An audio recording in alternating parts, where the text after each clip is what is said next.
ಈ ಒಂದು ಕಲಿಕಾ ಸಾಮಗ್ರಿಯ ಹೆಸರು ಕ್ರಯಾನ್ಸ್. ಇದನ್ನು ಬಣ್ಣ ಹಚ್ಚಲು ಉಪಯೋಗಿಸುತ್ತೇವೆ. ಈ ಚಟುವಟಿಕೆ ಮಾಡಿಸುವ ವಿಧಾನ: ಮಕ್ಕಳನ್ನು ವೃತ್ತಾಕಾರದಲ್ಲಿ ಕೂರಿಸುವುದು. ಎಲ್ಲ ಮಕ್ಕಳಿಗೆ ಕ್ರಯಾನ್ಸ್ ಪೆನ್ಸಿಲ್ಗಳ ಜೊತೆಗೆ ಯಾವುದಾದರೂ ಚಿತ್ರವಿರುವ ಹಾಳೆಯನ್ನು ಕೊಡುವುದು.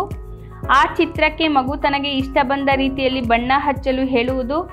ಎಲ್ಲ ಮಕ್ಕಳಿಗೂ ಚಿತ್ರವಿರುವ ಹಾಳೆ ಮತ್ತು ಬಣ್ಣದ ಪೆನ್ಸಿಲ್ ದೊರಕಿದೆಯೇ ಎಂದು ಕಾರ್ಯಕರ್ತೆ ಖಚಿತಪಡಿಸಿಕೊಳ್ಳುವುದು.